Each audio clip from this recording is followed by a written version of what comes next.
अस्सलाम वालेकुम dear student. इसमें बेसिकली ये IAS 33 का एक क्वेश्चन है। इसमें बेसिकली आपको ये बताना है कि अगर एक से ज्यादा पोटेंशियल ऑर्डिनरी शेयर्स हो तो डाइल्यूटेड ईपीएस को बेसिकली फिर हम स्टेटमेंट्स के थ्रू कैलकुलेट करते हैं। तो ये बेसिकली IAS 33 है जी। ये वीडियो बिल्कुल रेलेवेंट है जी कैफ 1 के लिए, क्योंकि अब कैफ 1 में भी IAS 33 मौजूद है, F7 के लिए, इवन SBR के लिए, इवन AFR के लिए। तो इसमें सीखना ये कि अगर एक से ज्यादा पोटेंशियल ऑर्डिनरी शेयर्स हो तो डाइल्यूटेड ईपीएस को हम स्टेटमेंट के थ्रू कैलकुलेट करते हैं। पहली जो स्टेटमेंट होती है उसका नाम होता है statement of deciding the order from most dilutive to least dilutive, और स्टेटमेंट 2 के अंदर हम बेसिकली डाइल्यूटेड ईपीएस को कैलकुलेट करते हैं। सो लेट्स ट्राई, देखते हैं क्या कैसे इसको अप्लाई करते हैं। ये बेसिकली मेन आईएएस की एग्जांपल है, हमें basic and diluted EPS calculate करना है। इसमें अगर आप देखें profit from continued operation attributable to ordinary equity holder of parent जो है वो 10 मिलियन है। डिसकंटिन्यूड ऑपरेशन में लॉस है 4 मिलियन का। ऑर्डिनरी शेयर्स आउटस्टैंडिंग 2 मिलियन है।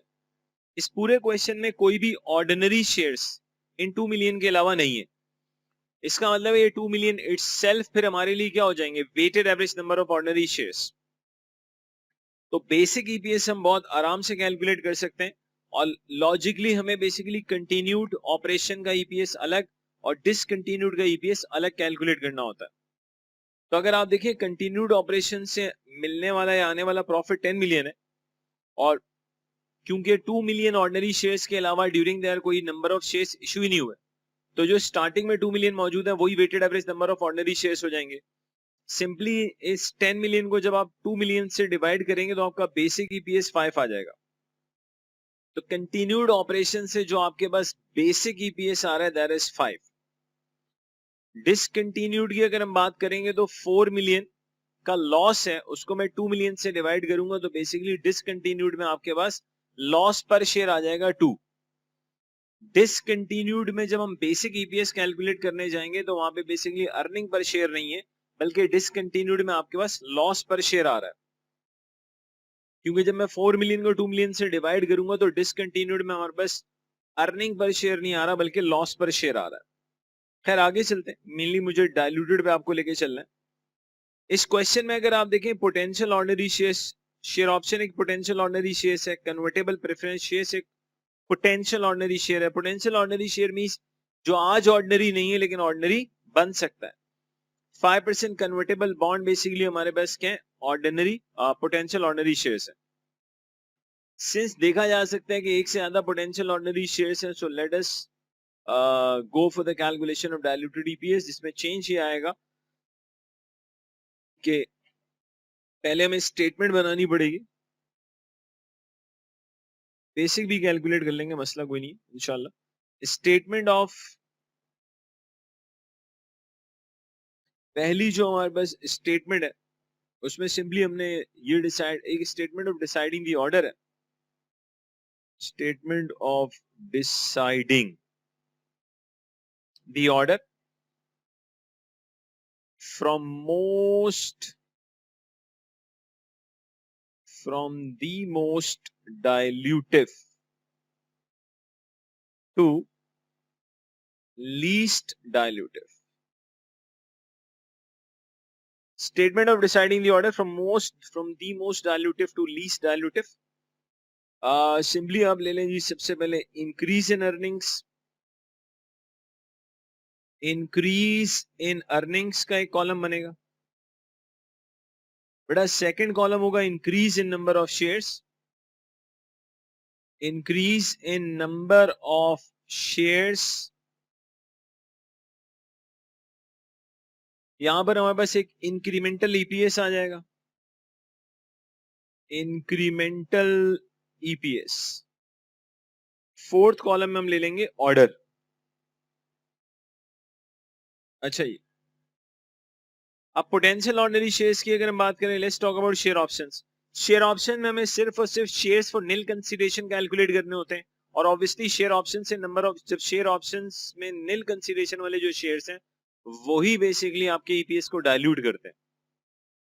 और शेयर ऑप्शंस के केस में नंबर ऑफ शेयर्स तो इंक्रीज होंगे लेकिन अर्निंग्स का इंक्रीज नाम की कोई चीज नहीं होगी।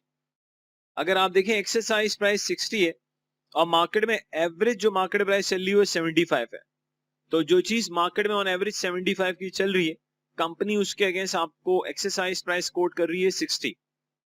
शेयर ऑप्शन है 1 लाख, इसका मतलब है 100,000। अगर मैं आपसे कहूं कि मुझे shares for nil consideration calculate करके दें, जो चीज मार्केट में 75 की है, कंपनी आपसे कह रही है यार एक्सरसाइज प्राइस आपके लिए 60 होगी, अपने एम्प्लॉयज को कह रही है भाई आपके लिए एक्सरसाइज प्राइस क्या होगी 60। तो यार ये जो मार्केट में चीज 75 की चल रही है, इनको 60 की मिलेगी। कितना पैसा कंपनी नहीं ले रही out of 15, out of 75, that is 15। जो चीज मार्केट में 175 की है, जो चीज मार्केट में 75 की है, कंपनी उसके अगेंस्ट 60 ले रही है, तो कितना पैसा कंपनी नहीं ले रही आउट ऑफ 75, और हमेशा एवरेज मार्केट वैल्यू से कंपेयर करता है। तो शेयर फॉर निल कंसीडरेशन आ जाएगा 20,000। जो अमाउंट आप नहीं ले रहे वो न्यूमरेटर में आता है और डिनोमिनेटर में एवरेज मार्केट वैल्यू आती है जो कि गिवन होगी एग्जाम में। तो शेयर ऑप्शन के केस में सिर्फ और सिर्फ शेयर फॉर निल कंसीडरेशन आपके ईपीएस को क्या करते हैं, डायल्यूट। शेयर ऑप्शंस बेसिकली मैं 3 जीरो इग्नोर करना चाह रहा हूं ताकि हमें मसले मसाइल ना हो। शेयर ऑप्शंस में अर्निंग्स में तो कोई इंक्रीज नहीं है, लेकिन नंबर ऑफ शेयर्स में जो इंक्रीज है दैट इज 20,000 मींस 20, और कोई इंक्रीमेंटल ईपीएस नाम की चीज नहीं है। कन्वर्टेबल प्रेफरेंस शेयर्स पे आते हैं। 800,000 shares with a par value $100 entitled to a cumulative dividend of 8 per share. Each preference share is convertible to 2 ordinary shares. बहुत इंपॉर्टेंट पॉइंट। एक प्रेफरेंस शेयर्स बेसिकली 2 ऑर्डिनरी में कन्वर्ट हो सकता है। तो बेटा सबसे पहले यहां देखें convertible preference shares. Convertible preference shares, अगर मैं कन्वर्टेबल प्रेफरेंस शेयर्स की बात करूं, 3 जीरो इग्नोर कर दें तो आपके पास कन्वर्टेबल प्रेफरेंस शेयर्स 800 है। एक कन्वर्टेबल प्रेफरेंस शेयर्स 2 ऑर्डिनरी में कन्वर्ट होगा। 3 जीरो इग्नोर कर दें, 800,000 है तो 800 हमारे पास समझे कन्वर्टेबल प्रेफरेंस शेयर्स हैं। एक कन्वर्टेबल प्रेफरेंस शेयर्स 2 ऑर्डिनरी में कन्वर्ट होगा, तो इसका मतलब ये होगा अगर हम 800 को 2 से मल्टीप्लाई कर देंगे तो ऑर्डिनरी शेयर्स आ जाएंगे 1600। तो आपके पास जो increase in number of shares आएगा कन्वर्टेबल के केस में दैट इज 1600। अब बेटा इंक्रीज इन अर्निंग्स की अगर हम बात करें, हमारे पास एक जो कन्वर्टेबल प्रेफरेंस शेयर्स है वो $8 के कम्युलेटिव डिविडेंड के लिए इंटाइटल्ड है, यानी कि 800 इंटू $8 6,400। और अगर 3 जीरो इग्नोर ना करें तो ये 6.4 मिलियन का डिविडेंड आता है जो कि यहाँ देखा जा सकता है। इस बिजनेस की जो अर्निंग है वो 16.4 मिलियन है, लेकिन उसमें से हमने 6.4 मिलियन का प्रेफरेंस डिविडेंड माइनस किया है। जब आपका convertible preference share holder ordinary share holder बन जाएगा तो हमें 6.4 मिलियन का डिविडेंड देने की जरूरत नहीं है, इससे हमारी अर्निंग्स बढ़ेंगी। रिपीट, जब हमारा convertible preference share holder ordinary share holder बन जाएगा तो हमें प्रेफरेंस डिविडेंड देने की जरूरत नहीं है, उससे हमारी अर्निंग्स बढ़ेंगी। तो 6,400 से अर्निंग्स बढ़ेंगी। 800 को आप 8 से मल्टीप्लाई कर दें। अब बेटा 6,400 को अगर आप 16 से 100 से मल्टीप्लाई करेंगे तो इंक्रीमेंटल ईपीएस 4 आएगा। आगे चलते हैं। अच्छा, कन्वर्टेबल प्रेफरेंस शेयर्स में बेसिकली जो डिविडेंड है वो डिविडेंड आता ही टैक्स के बाद है, तो जितना डिविडेंड 6.4 मिलियन हमें नहीं देना पड़ेगा उससे हमारी अर्निंग्स बढ़ेंगी, उसमें मजीद कोई टैक्स का इंपैक्ट नहीं आएगा। 5% कन्वर्टेबल बॉन्ड्स की बात करते हैं, ये 100 मिलियन है, 100 मिलियन नॉमिनल वैल्यू है लोन की। Each 1000 bond is convertible to 20 ordinary shares. इसको छोड़ दें बेटा, ये फिलहाल आपके काम का नहीं। आपके पास 100 मिलियन नॉमिनल वैल्यू है कन्वर्टेबल बॉन्ड्स की, पार वैल्यू 1000 है जी, और एक कन्वर्टेबल बॉन्ड 20 ऑर्डिनरी शेयर्स में कन्वर्ट हो सकता है। सबसे पहले अगर मैं आपको नंबर ऑफ शेयर्स बता दूं कि जब ये 5% कन्वर्टेबल बॉन्ड ऑर्डिनरी शेयर्स में कन्वर्ट होगा तो कितने होंगे, 20 से मल्टीप्लाई करते हैं, par value which is 1000, normally 100 होती है, यहाँ 1000 मेंशन है तो 1000 ही है। आपके बेटा नंबर ऑफ शेयर्स आते हैं 2 मिलियन, तो ये 5% कन्वर्टेबल बॉन्ड जब ऑर्डिनरी शेयर्स में कन्वर्ट होगा तो 2 मिलियन से आपके नंबर ऑफ शेयर्स बढ़ेंगे। 3 जीरो हमने इग्नोर किए हुए, तो इसका मतलब है 2000। 5%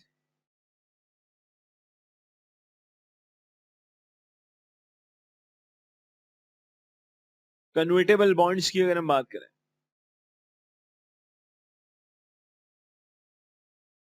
बेटा 5% कन्वर्टेबल बॉन्ड्स की अगर मैं बात करूं तो प्लीज इसको देख लें।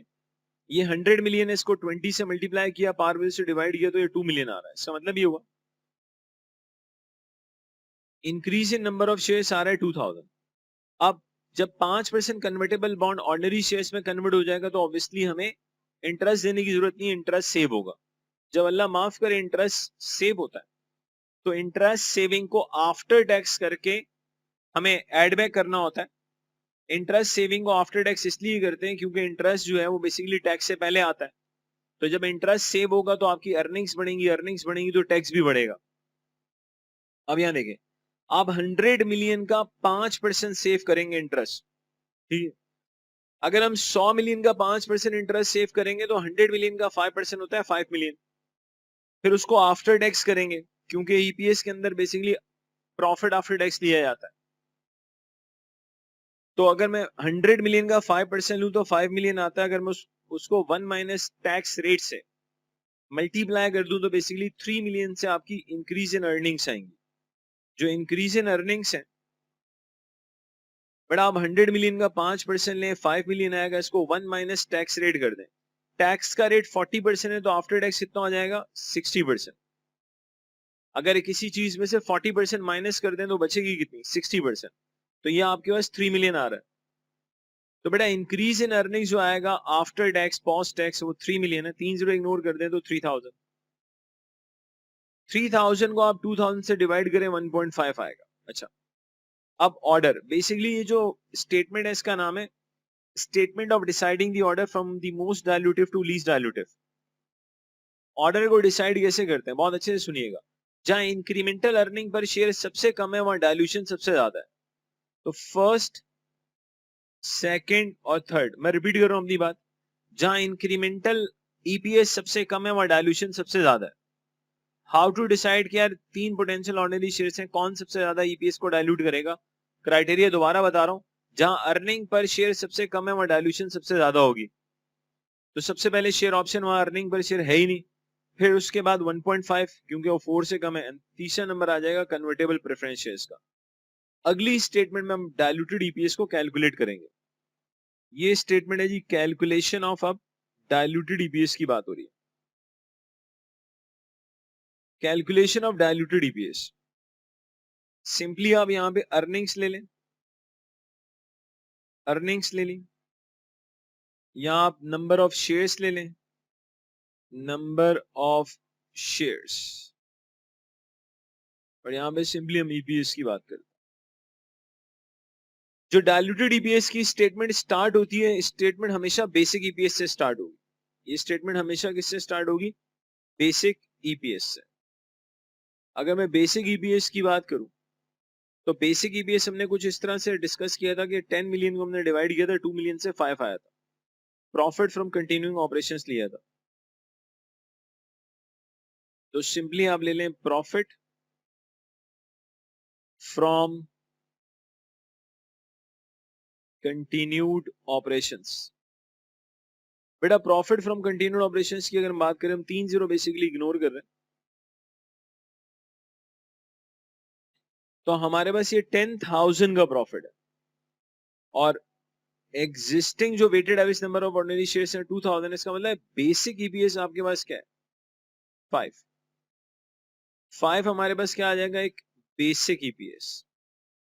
तो dilution calculation of diluted EPS की जो स्टेटमेंट है वो बेसिक ईपीएस से स्टार्ट होती है। बेसिक आ गया, इसके बाद आप क्या करेंगे, जो statement of deciding the order बनाई है उसको उसके ऑर्डर के लिहाज से उठाएंगे। सबसे पहला नंबर किसका है, शेयर ऑप्शन का। सबसे पहले हम लेंगे शेयर ऑप्शंस। सबसे पहले बेटा ले लेंगे शेयर ऑप्शंस। शेयर ऑप्शन के केस में अर्निंग में तो कोई इंक्रीज नहीं है, लेकिन नंबर ऑफ शेयर्स में 20 का इंक्रीज है। 10,000 यहाँ नंबर ऑफ शेयर्स आ जाएंगे 2020। अगर हम 10,000 को 2020 से डिवाइड कर दें तो ये 4.95 आता है। ये जो 4.95 आ रहा है ये एक डायल्यूटिव ईपीएस आ जाएगा। ये डायल्यूटिव ईपीएस इसलिए आ रहा है क्योंकि ये बेसिकली प्रीसीडिंग वाले से पिछले वाले से क्या है, कम है। तो बेटा आपका जो 4.95 है बेसिकली वो बेसिक ईपीएस से बेसिकली क्या है, कम है। इसलिए हम इसको क्या कह रहे हैं, डायल्यूटिव ईपीएस। ये डायल्यूटेड कहते हैं, डायल्यूटिव बेसिकली कहते हैं।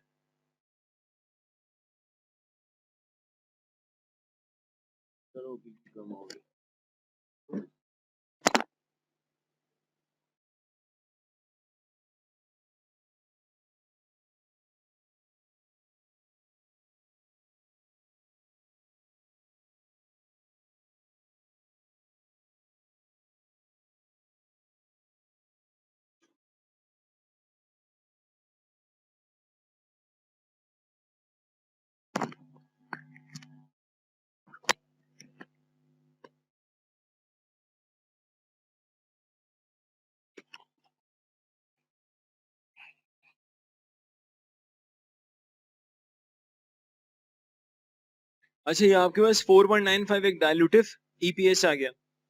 अब बेटा यहां देखते हैं सेकंड नंबर किसका था। सेकंड नंबर पे हमारे पास है 5%। दूसरा जो नंबर है वो बेसिकली 5% कन्वर्टेबल बॉन्ड्स का है। 5% कन्वर्टेबल बॉन्ड्स, 5% कन्वर्टेबल बॉन्ड्स। बेटा इसमें इंक्रीज इन अर्निंग 3,000 है और increase in number of shares 2,000 था। ये 13,000 आ जाएगा और ये आ जाएगा 4020। अब 13,000 को हम डिवाइड कर देते हैं, 13,000 डिवाइड बाय 4020, तो ये आपके पास आ रहा है 3.23। ये जो 3.23 आ रहा है ये भी हमारे पास क्या है, डायल्यूटिव ईपीएस है। ये बेटा 3.23 इसलिए डायल्यूटिव ईपीएस है क्योंकि ये पिछले वाले से कम है, प्रीसीडिंग वाले से।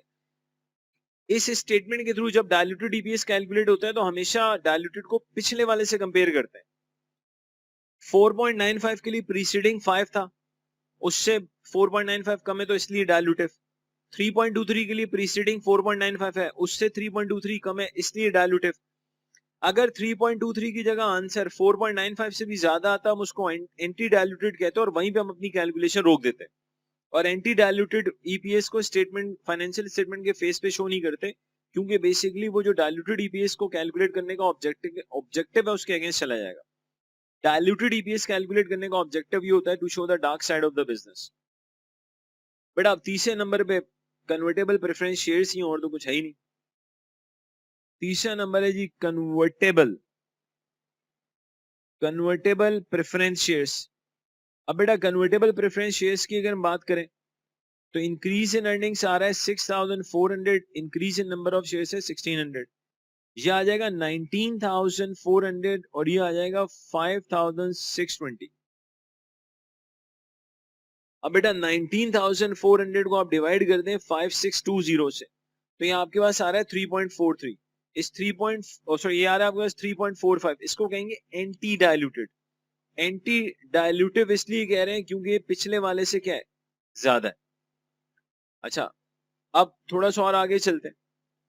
बेसिकली आपके पास 4.95 भी एक डायल्यूटिव है और 3.23 भी। तो हमें बेसिकली जो सबसे ज्यादा डायल्यूटिव है उसको फाइनेंशियल स्टेटमेंट के फेस पे डिस्क्लोज करना है, शो करना है, तो 3.23 है। थोड़ा और आगे चलते हैं। बेसिकली हमने डिसकंटिन्यूड का भी बताना है और कंटिन्यूड का भी बताना है, बता देते हैं भाई।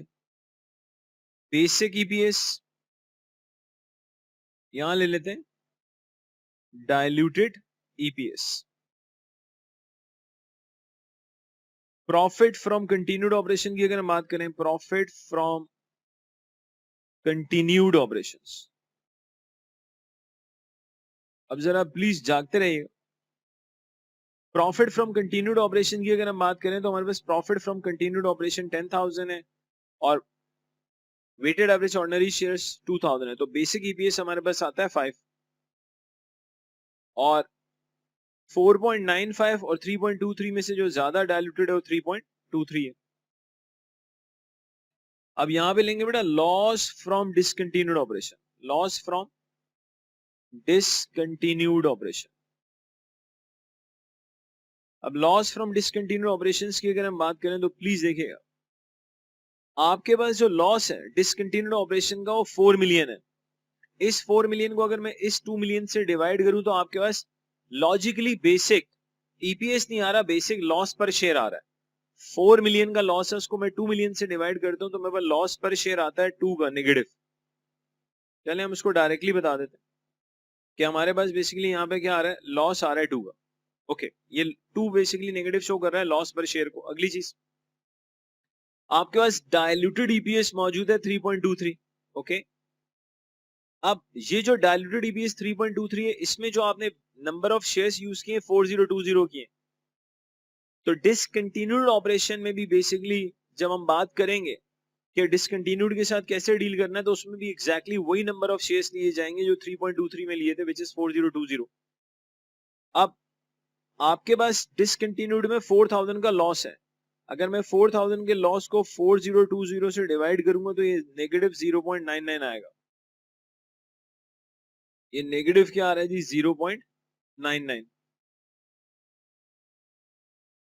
ठीक हो गया जी। वैसे अगर हम अलग से बात करें तो याद रखिएगा, अर्निंग पर शेयर का कम होना डायल्यूटेड है, लेकिन लॉस पर शेयर अगर कम होता है तो बेसिकली एंटी डायल्यूटेड होता है। काम का पॉइंट है, अर्निंग पर शेयर कम होता है तो डायल्यूटेड ईपीएस है, लॉस पर शेयर कम होता है तो हम उसको एंटी डायल्यूटेड कहते हैं। आप चाहें तो इसको नेट ऑफ कर दें, आंसर ऊपर ही छोड़ दें, नेट ऑफ करेंगे ये आ जाएगा 3, ये आ जाएगा 2.24। तो बेटा इस वीडियो का मेन ऑब्जेक्टिव एक ही था, हमारे F7 और कैफ 1 के बेसिकली स्टूडेंट्स को ये बताना, कैफ 1 वालों को ये बताना कि जी कैफ 1 कह लें, FAR1 कह लें, सिंपली अगर एक से ज्यादा पोटेंशियल ऑर्डिनरी शेयर्स हों तो किस तरह से डायल्यूटेड ईपीएस को कैलकुलेट किया जाता है। तो हमारे कुछ स्टूडेंट स्पेशली कैफ वाले, वहां से एक फरमाइश आई थी कि सर ये वीडियो बनाए, तो ये वीडियो हमने उनकी फरमाइश पे बना दी है, बच्चों की फरमाइश पे। तो सिंपली जी thank you very much watching this lecture. वो बच्चे जिन्होंने अब तक हमारा चैनल सब्सक्राइब नहीं किया, चैनल जरूर सब्सक्राइब करें, चैनल तो सब्सक्राइब करें sir. So thank you very much जी वॉचिंग दिस लेक्चर। अस्सलाम वालेकुम।